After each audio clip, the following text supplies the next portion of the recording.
I'm Matt Harvey. You're listening to Red, White, and Blue Jays. Swing and a drive.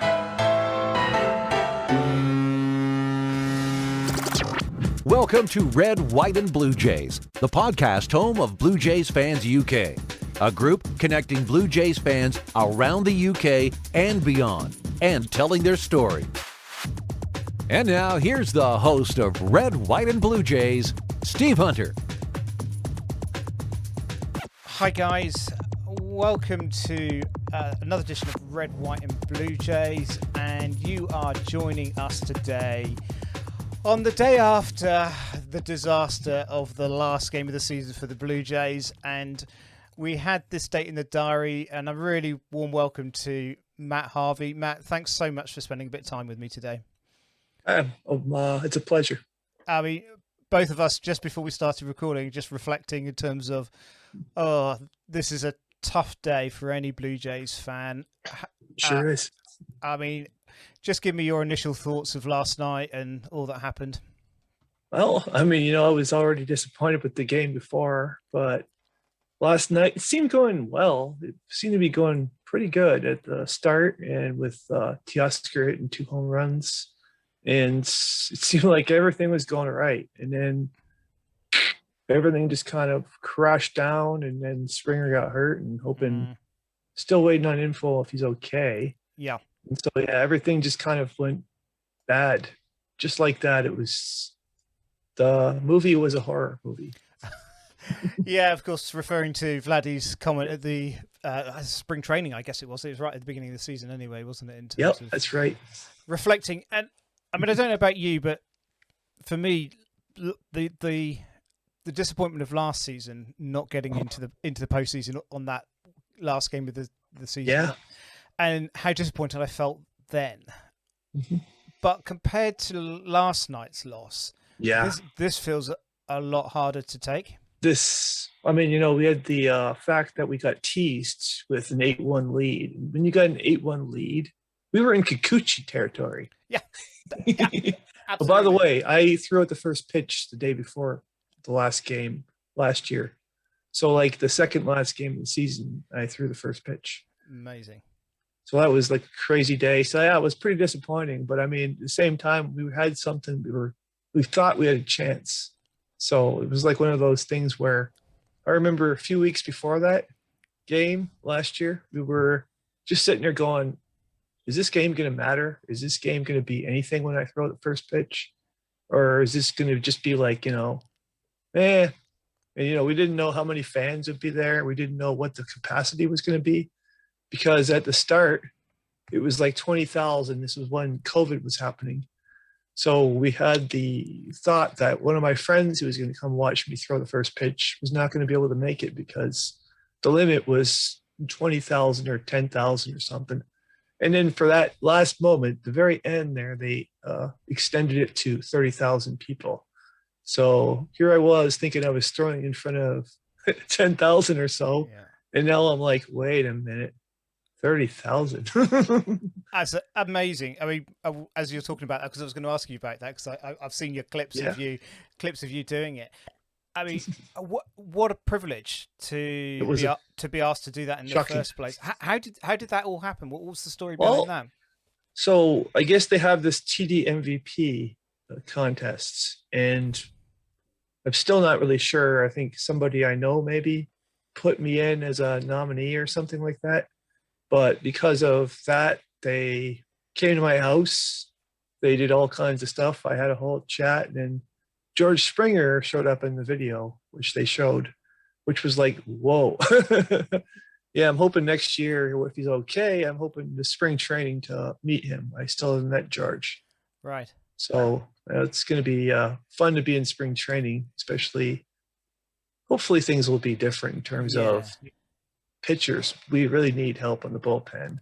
Totally. That last night was very clear. And reading Gregor Chisholm's article in the Toronto Star, I think he agrees. He definitely said the same thing I said. He said it was a horror movie. Yeah. I feel bad for some of the guys in the team, like Manoah seemed to be taking it really hard. Anthony Bass actually deleted his Twitter, which really blows because he was a really friendly guy and he's somebody that I'm rooting for. So seeing him delete his Twitter really reflects on how much this hurt the team. I'm sure all the players are feeling really bad, and I feel bad for them. Like, it's who expects that to happen? Oh, totally. Well, Just mentioning on Anthony Bass, my fan cutout, which is just down behind yeah, I me, saw that. from a couple of seasons ago when obviously it was in the COVID year. And some of the players signed the cutouts before they got sent out. Mine got signed by Anthony Bass. And so cool. I have a soft spot for him, and really wanted him to do well last night. And me too. And that was very disappointing. Yeah, he didn't quite perform to the level that he had a rough day, and he did have a rough day. Feel sorry for him. The worst part is I just wanted to meet him and everything, but just so the first time was in COVID time. I would have gone to spring training if it wasn't for the short like season and everything. And I went to spring training last in 2020, and he came later in the season. So, but it was one of those things where, like, I came right before COVID hit. So COVID came probably a week or a week and a half after. And so everything seemed, I was like, it's cold out here that one week when we were down there. I didn't like the weather very much. Came home, and then I'm thinking, whoa, I got lucky because COVID just waxed Florida and all of Canada and everything right after that. Yeah, crazy time, wasn't it? Back. Oh yeah, I work in a grocery store, so okay. Yeah, I saw you got your 15 years long service award the other day. Betcha. Yeah, well, the last 2 years have been crazy. I bet. So are you actually based in Toronto? I'm not quite sure where you are. Oh, St. Catharines. St. Catharines. Okay. Toronto is about an hour from me. Yeah. I got our family. Our family lives in like right now by Oakville. So Oakville is nice part of town. So we just drive down there and meet them. Everything. My niece and nephew. So it's going to be a nice Thanksgiving. Yeah, nice. We'll have one less thing to talk about. Yeah, absolutely. And then put it all to bed forever. Just going back to the game last night there. In terms of, Gosman pitched really well, didn't he? He deserved better. He really did. Totally. And I think, with all the news about his cut finger and what was that going to impact, I thought he just was extraordinary last night. Yeah, he did terrific. Like, he was should have been the reason we won I feel for Tim Meza having to, Well, he came in a difficult spot, didn't he? And I guess, John Schneider, perhaps, we don't know, perhaps if he was rethinking through that little period of the game. Yeah, no, that's a hard one. Would he have kept Gosman in for a little bit longer and see if just he could... one out? One out. I know. It was a crazy moment. And then, of course, the mishap in the middle outfield.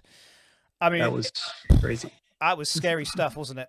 Yeah, I didn't even at that point. I just turned it off because I knew it was sideways at that point. I was like, I'm out of here. That's enough.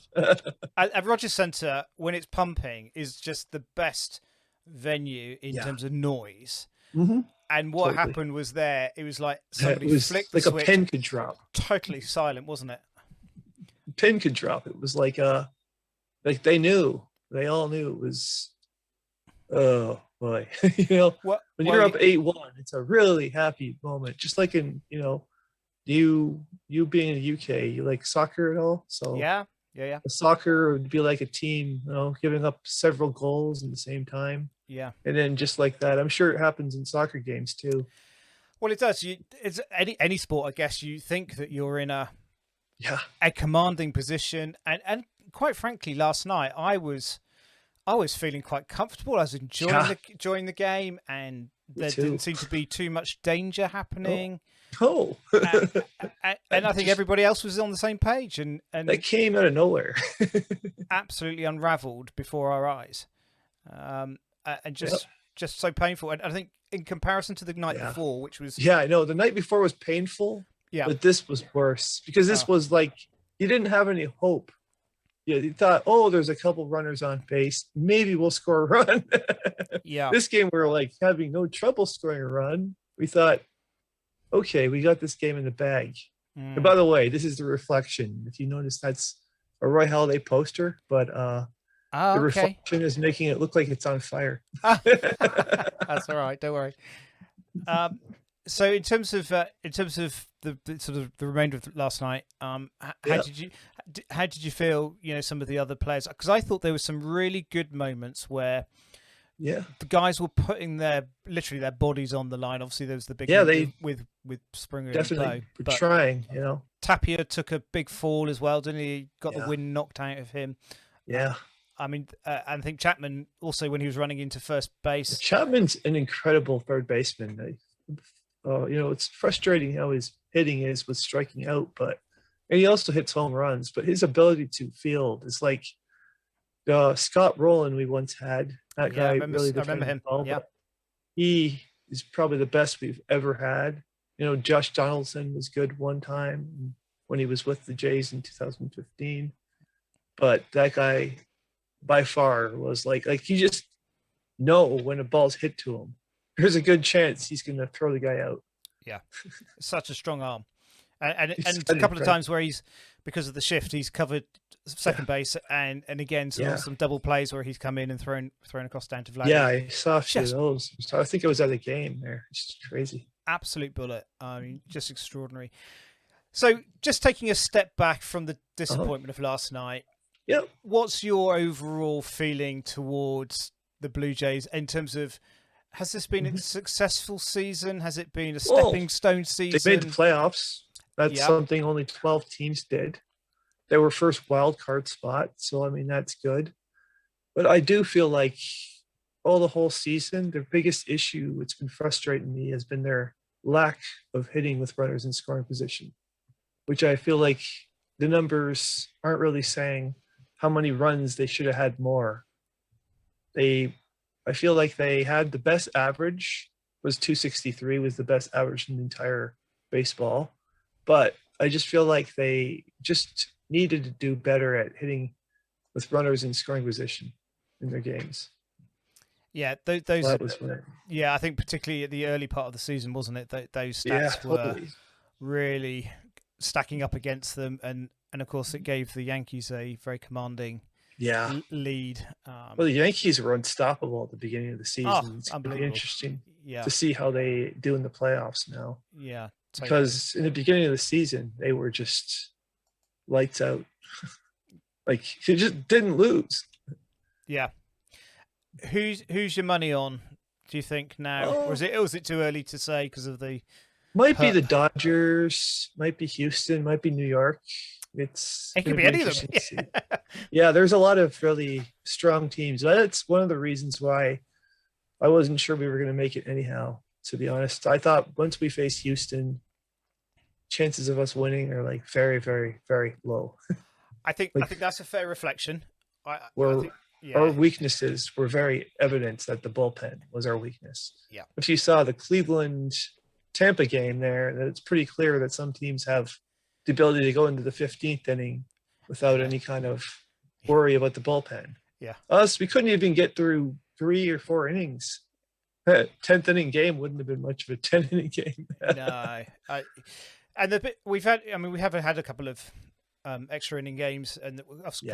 course, well, not famously, but Uh-huh. in terms of recent memory, was Vladdy's walk off. I think in the 10th. Yeah. I can was against was it against Baltimore? I can't remember now. Yeah. But yeah, I think all of us. You're quite right. Reflecting about the team, if they'd got through the wild card, Yeah. chances It of would have getting been very past some hard. of these other teams would have been a really big ask. Yeah, they got a lot more strengths than we do. We got really good strengths, but we got very, very big weaknesses that are Yes. very evident and very easy to pick apart. Yeah.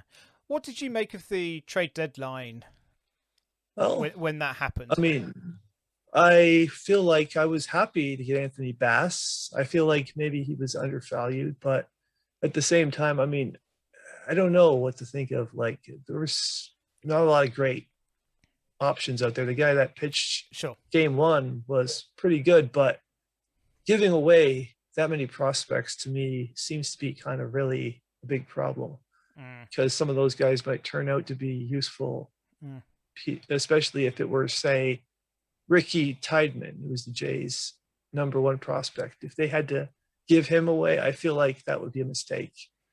And I feel like the options of who to give away for that were just too much to, if there was better options out there that were favorable, like deals, okay, but the trade options out there were too risky. And obviously the Yankees are finding out the hard way right now with that pitcher they got who really isn't doing all that great.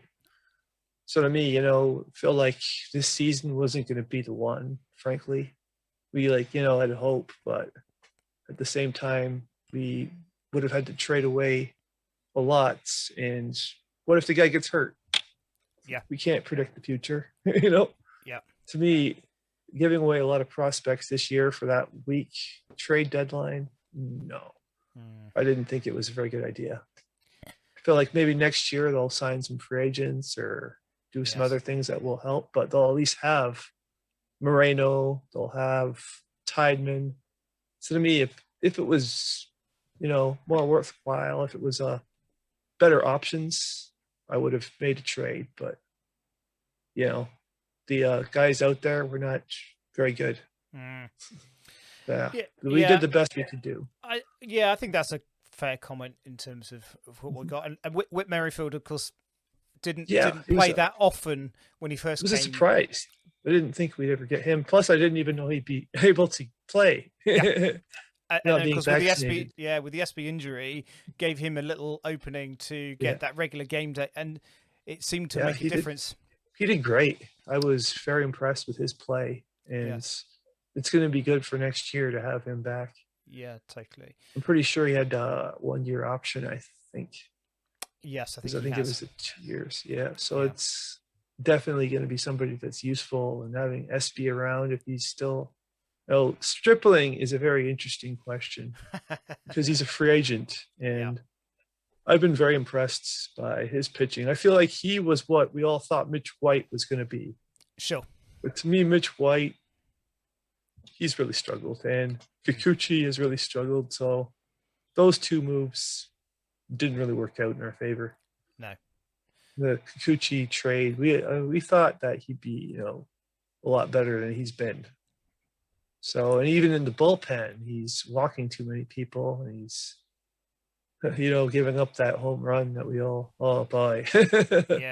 Yeah, just crazy moments. In terms Some of moves don't work. Yeah, so absolutely. Do you think Pete Walker can weave his magic in the off season with Kikuchi? Do you think? I feel actually kind of a bit sad about Pete Walker, the whole DUI thing. Yes. Yeah. That's never something that they should be, too fond about. No. Hopefully that doesn't ever happen again, because it's crazy how sports athletes and management and everything do things like that, and it's just kind of forgotten about. Well, I did wonder when it first reported, because it also obviously happened down in Florida, didn't it, in spring training? It did. Whether that was going to impact, his return, even coming back into Canada and stuff. But I know, right? it seemed to be, it seemed to happen, and then it just went quiet, and we never. Yeah, they just forgot all about it. Yeah, it's crazy how sports athletes and sports management do that. But if one of us did that, sure, yeah, you wouldn't exactly be forgotten, and you probably have a record. Yeah. Well, we don't know exactly what's happened behind the scenes. Obviously, those sort of things don't tend to be made public. In terms of John Schneider, I'm very happy. Yeah, do you feel that was a good happy move that he's on there, especially since he knows a lot of the guys. He, was up with them for years. He's been, in the job of the minor leagues and playing with these guys, So I'm happy for John Schneider that he got this opportunity. Yeah. Next year, I guess hopefully he'll learn from today's thing. And, I think seems like a really nice guy. He seems like a pretty knowledgeable, smart manager. So, I guess we'll see what next year is. It's a tough spot he was put into, to be in the middle of the season and be called to be the manager. And, to be what do we call that manager? The what do we call those kind of managers? They're intern. Intern manager. Yeah. To be an intern manager is tough because you're just put in the spot and you only got a certain amount of time left to figure out what to do. But at least he knew a lot of the young players. Yep. So that does help. He knows who the guys are. He knew Vladdy. He knew Bo. He knew, I guess, some of the other guys. All the young players, anyway. Probably, Guriel, I guess, but he also knew Biggio, I'm sure. So it's always nice to have somebody that's played with the guys and knows who they are and everything. Yeah. Totally. And you got no concerns that he won't be back next year? You don't think the way that the result went last night, I don't. That's going to impede? I mean, I don't think so. No. I assume that, that's just small. I was like, not something you can control. You can't know that, especially if it's what the general manager, on the other hand, might be in trouble for that because he got those players. The manager is just putting the players in different places, like in Moneyball, if you've seen that movie. Yeah. They'll talk about, he wanted to use this player or that player, but they couldn't use that player because he's not on the team. So what's he do? He goes out and trades away that player so the other players are able to use. And then the guy comes up to him and says, well, I'm going to put this guy in this spot. Well, you can't. He's on Cleveland. Absolutely. Same idea. Like, it's one of those things where managers can only do with what they have. So if we had better options, just like Gregor Chisholm said in the Toronto Star, obviously the bullpen, they should have made some better moves with the bullpen. Like the rotation, obviously, is going to be hard to make moves with, but I'm sure there's always bullpen options out there to trade for. Yeah, absolutely. There's always somebody. There is always somebody out there, and I think it will be looking and they're going to have to unpick what's happened here. And I do think because of the way the team collapsed last night, there are going to be some big moves ahead of us. There's going to have to be, and what that looks like, whether that is people like Ross Atkins, whether he's caught up in that, or whether it is some of our key players. I think time will tell. Right? Who knows? It's all early to find out yet, but they're going to be doing some stuff. Totally, they are. Okay, well let's just put the most recent history to one side. What I want to know is a little bit about you, and of course, just to say, if nobody has realised why I called Matt at this particular moment, is that we have a little bit in common, don't we, Matt? In terms of what this little newspaper article that came out in the Star on Friday. Where they did a little article on Blue Jays fans, and of course at that point in time, the headline is "Fans Giddy with Excitement," and they got hold of Matt, and they got hold of me. So here we are, as people sitting side by side in a newspaper column, which is really cool. It's nice. Nice of them to do that. So tell me a bit about your story. Tell me about when did you first become a Jays fan? Okay, sure. Give me the backdrop to what we know about 11 or 12. It was the early 90s, and if you see the one story there, basically, like I said, I have autism. So having autism, I was not aware of my autism until my 20s, but it just made me like stats and other things like that. So when I was little, I just remember crying my eyes out because I thought we were going to lose in the 93 World Series. And here we were. I don't take losses very well. Honestly, I really struggle for the longest time. So this is a good day to be talking to you. Well, hey, I'm standing. Good. Good man. The pennant race was tough. And so in 93, I wasn't really aware too much, but then near the end of the game, I was kind of just watching a bit, and I just started bawling, and I couldn't take it anymore because they were going to lose. My mom called me, woke me up, and told me to come look over here, and that's when the Joe Carter home run hit. Wow. And that was like amazing. Yeah. Most amazing moments. Like I know we won in '92, but that home run was something special. And so yeah, as the newspaper article says, I met Joe Carter afterwards, like years later when I was in the Falls. They had an event for 92-93 World Series, which was Dwayne Ward was there along with Kelly Gruber and Joe Carter. So it was a really cool event. Amazing. Yeah, that was yeah. So me, I've grown up in St. Catharines. I've been a fan for a long time, and sometimes I'd be traveling down to Toronto to see games, which I often do on the GO train, or my parents drive me. And I actually was in another story years back where a player known as JP Arancibia got me tickets to a game way back in the day. Wow. 2013 it was. And so I had the CBC News follow me around. That was quite something.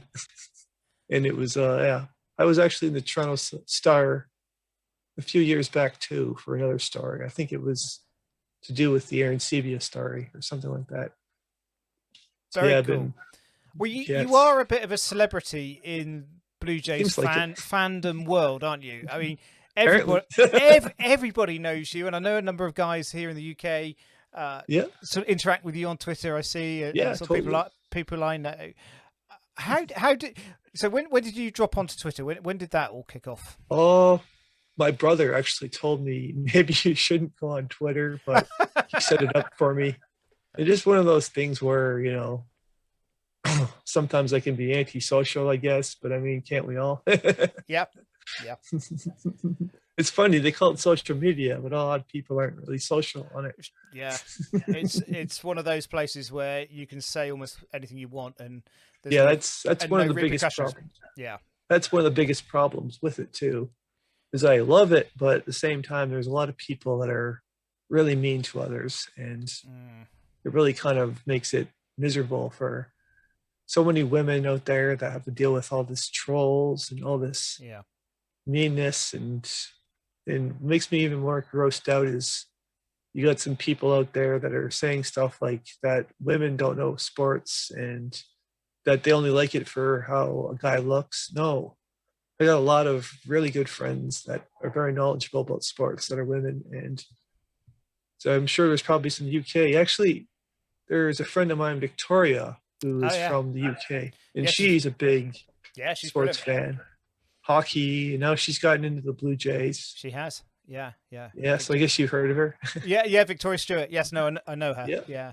So that's another UK person I chat with. Yeah, she's brilliant, and she has, great. Her, the Maple Leafs are her bag in terms of she's what she's diehard. I mean, it's got to be tough when you're in the UK, and unlike here, those games that are like 6 or 7 p.m., they're like really, really late down where you guys are. They are, yeah. So we're used to the midnight starts here.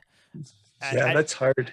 And I think particularly West Coast trips. Oh, West Coast trips, yeah. So they're starting like 3 a.m. So if the game goes long, it's quite cool because we can wake up to baseball in the morning. True. Because they're still playing. But I think with Victoria and hockey, obviously hockey's not being played so regularly. Yeah. Whereas it's very hard for you guys to have that kind of thing to be. That's pretty dedication when you're having to watch games that late at night and that early in the morning. Yeah. And yet, for me, I would use a DVR. Well, years ago, I'll just tell you a little bit of my backstory. So years ago, pre-internet, pre-MLB TV, all that sort of stuff. So my first trip to the Jays was in '94.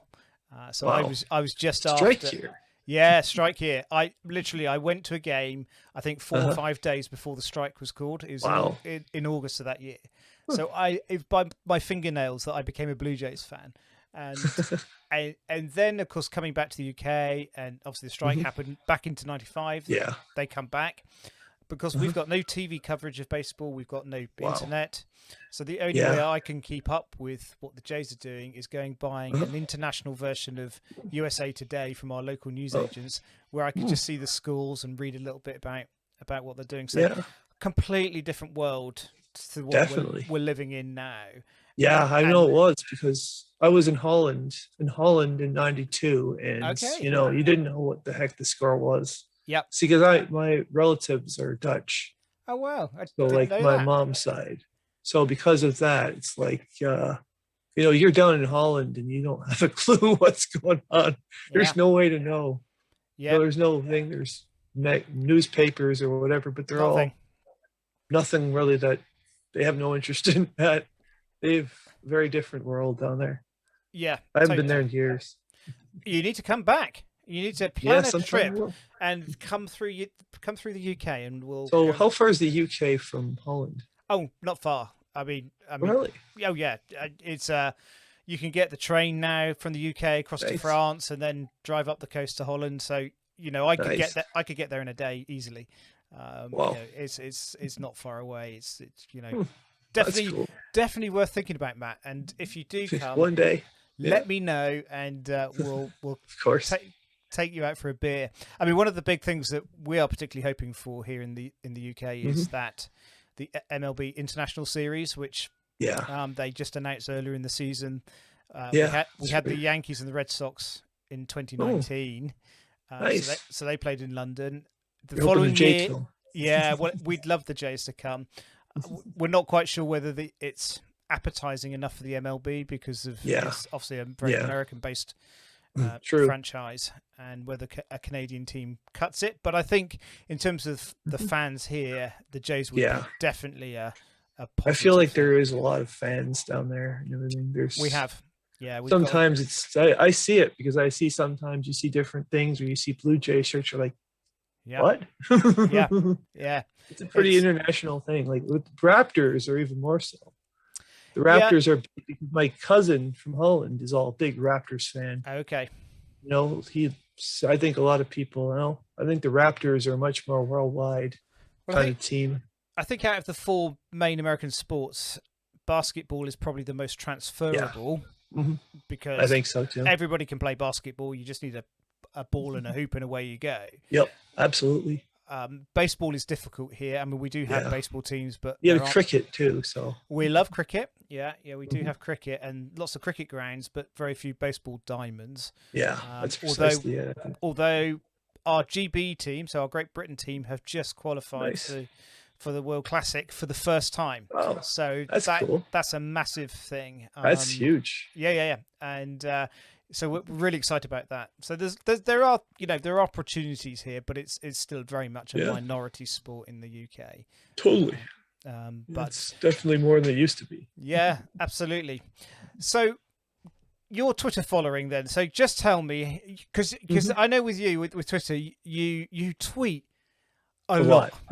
A lot. I mean, it's not a little. I mean, you are. Yeah, it's bad when I had Carlos Delgado tell me, you tweet a lot. Yeah. When I was in spring training one time. And do you find, just in terms of your autism, do you find that helps you to connect with people through the forms of Twitter?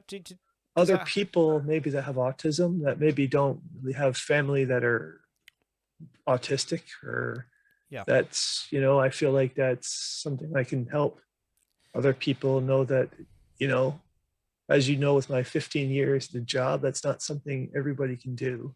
No. And it's been a very, very difficult year or so. Like, even besides sports, just in terms of the whole craziness of the world right now, it's just been really stressful and really, really tough times. Just craziness out there. Some of the people with the hatred and some of the threats to like people and politicians and everything. It's just been really stressful year, and especially given that I work in a grocery store and I'm trying to, keep people safe and everything from the whole pandemic the past 2 years. It's just been a really stressful, crazy time. It's like you feel like you're not even sure this is real life. That's how wild it is. Yeah. Well, it all feels like. Yeah, I have to say, from my perspective of reading your tweets as they go through, you're Yeah. you're a positive guy. I try to be. Yeah, you're a positive guy. I think you speak, in terms of those who understand Hmm. and what it means to have autism and that Yep. world. I think you always speak very positively about it, and Totally. and you're always, I think, very open with Hmm. people, Yeah. in a way perhaps others wouldn't be quite so much. But I think Absolutely. because you're open and you're willing to talk about it and help people understand what Yep. it's like to work through something like you're working through in such a positive manner, and I think that You should be betcha. absolutely commended, Matt. And it's Thank you, buddy. it's I a appreciate privilege it. to see you doing that, and I appreciate that. to be on the receiving end of the good stuff that you put out there. And I know as you also tweet, not just about that, you seem to have a great connection with a lot of the players as well, You betcha. and they all know you. I mean, I Yeah, sort of they see do. I see the conversations going back and forth. And this Uh-huh. is Yeah. amazing. That's I so know it's great. pretty cool. You've met a lot of them, haven't you, at spring training? Oh You've yeah. been to how many times Yeah. have you been down to Florida to Oh, Dunedin? probably 5, 6, something like that. Yeah. Times, something like that, maybe more. I'm not sure exactly, but yeah. Yeah. So there was 2020. I think there was a few years before that, and years back then. I've been at least 6, maybe 7 times, Because something like that. even the photo that they used in the paper, Yeah. that Yeah, that's that's years back. but that's down at Dunedin, yeah. That was in Dunedin. Yeah, that was, see, as you see, that's Jamie Campbell there, and there was the other. I Oh think yeah, that was like 5, 6 years ago. that's amazing. That's Yeah, it was amazing. quite the fun time. Yeah, yeah. So you mentioned you hadn't got met George Springer yet. Is there any other the No. current roster that you'd love to? Yeah, I'd like to meet Manoa. I'd like to meet George Springer. They're both Yep. really great guys. Manoa is somebody that I'm always rooting for. I don't know if you can see. Well, I guess you can't. Maybe you can see all my jerseys. So Oh maybe yes, you can. yeah, just hanging Yeah, on the wall. I see the bottom of them. I Yeah, got Springer. I got a Doolittle, which is a player that his wife is Arian, is her name, and she gave me this jersey. He's if you heard of Sean Doolittle? yeah. He's a pitcher, relief pitcher. He does a lot of really good things for people. Got a Stroman. Stroman is one of my favorite people. He's somebody that's always supported me and tweeted to me. Yep. And Guerrero Jr., like AAA, one of his Buffalo Nice. spring train, like Buffalo like jerseys. Yeah. David Price. I got let's see here, Romero, and a couple other ones. That's so cool. Yes, like you can't see. It's weird because Yeah, no, I could just see the bottom of the shirts there in the shot. It's Yeah. a great collection, and great that you've been able to connect with them. And totally. I'm from really what I looking could- forward to meeting Manoa. I've met Jordan Romano. He's a really, really good guy, and he's local. So Totally, yeah, I just feel bad for him right now. That was a tough way to end the season. He's yeah. he's a really passionate guy, and he really has done a lot of good this year. But here's the thing about Manoa that people forget is that as much as he had the tough game the other day, he's only 24. This is only his first full season. He's been like way better than anybody could have ever expected him to be. So they thought he was going to be, like decent starter, but he's been the ace. I mean, honestly, like I feel like he's going to win 20 games one day. I feel like it's a matter of time. Next year, he's going to be dynamite, and they just need a couple more starters aside from they got Stripling. Maybe I feel like they need to maybe re-sign him. Gosman, definitely. They just need a couple more. Like Barrios is kind of hit or miss sometimes, and maybe this is just an off year for him. If this is an off year for him, they're set pretty much, but they are going to need another starter so that they don't have to rely on, Kikuchi or Mitch White. They need somebody that's proven, somebody out there that's going to be reliable, help the team. So that's definitely something they need to do next offseason. And in terms of Ryu, what do you think is going to happen there? Well, I think that they're going to sign somebody. It's just a matter of who's available and who's going to want to come here. And I feel like people would want to come here because we got a good core, but we just need some extra help to get over the hump. We got a good team. We definitely do. We just have some few places that need to be holes that need to be filled, kind of thing. Sure. And if they have those holes filled, I think they're going to be really good. Your expectations for 2023? Yeah. Do you I'm think hoping better. Hoping better? Yeah. Yes.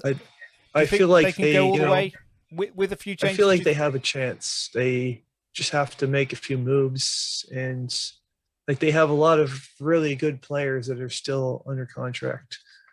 You got Vlad, you got Bo, you got some other players there like George Springer if he's healthy. I'm hoping this isn't going to be something too serious right now. The results of whatever he just had happen. And but he needs a year off to the off season is going to be good for George. He needs to just rest because he's been banged up.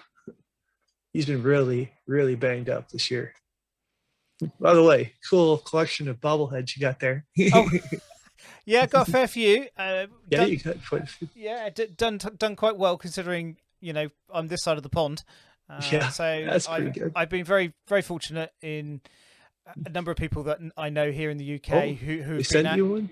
Well, they've been out to games and perhaps they've gone with their family and they've picked up a couple and they keep one for themselves and have brought some back for me.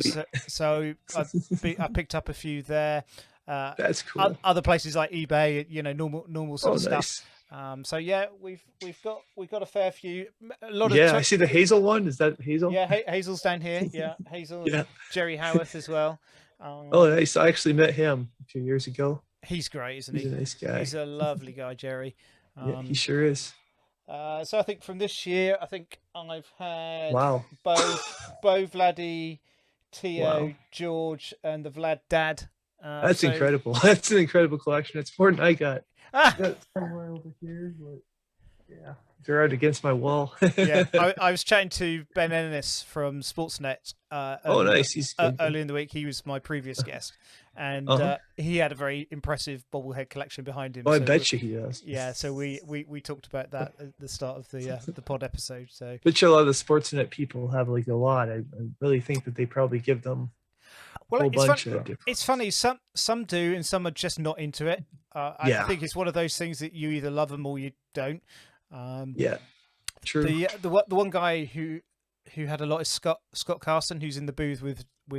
Scott Carson's great. He's a stats guy. So. He's brilliant, isn't he? Yes. Yeah, you'd get on really well with him, I would imagine. But totally. I've tweeted him sometimes. Yeah, he had a very impressive bobblehead collection. I bet you.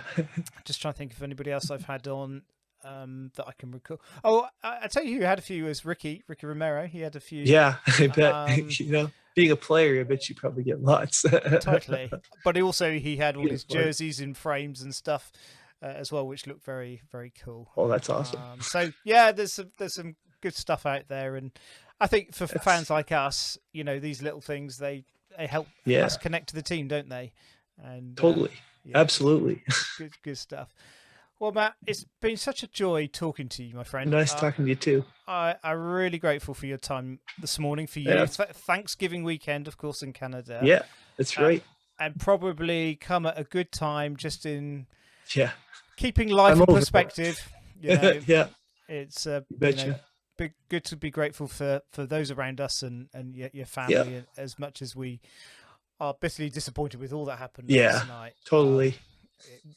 Sport will come around. The Jays will come around another day, another season. You betcha. And we go again. But really grateful for your time. And as I say, nice talking to you. If you're ever in the UK, come and say hello. Will do. Take care. All right. Take care now. We'll see you soon.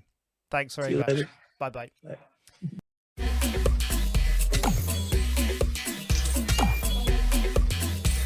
The Red, White, and Blue Jays podcast is a production of Blue Jays Fans UK.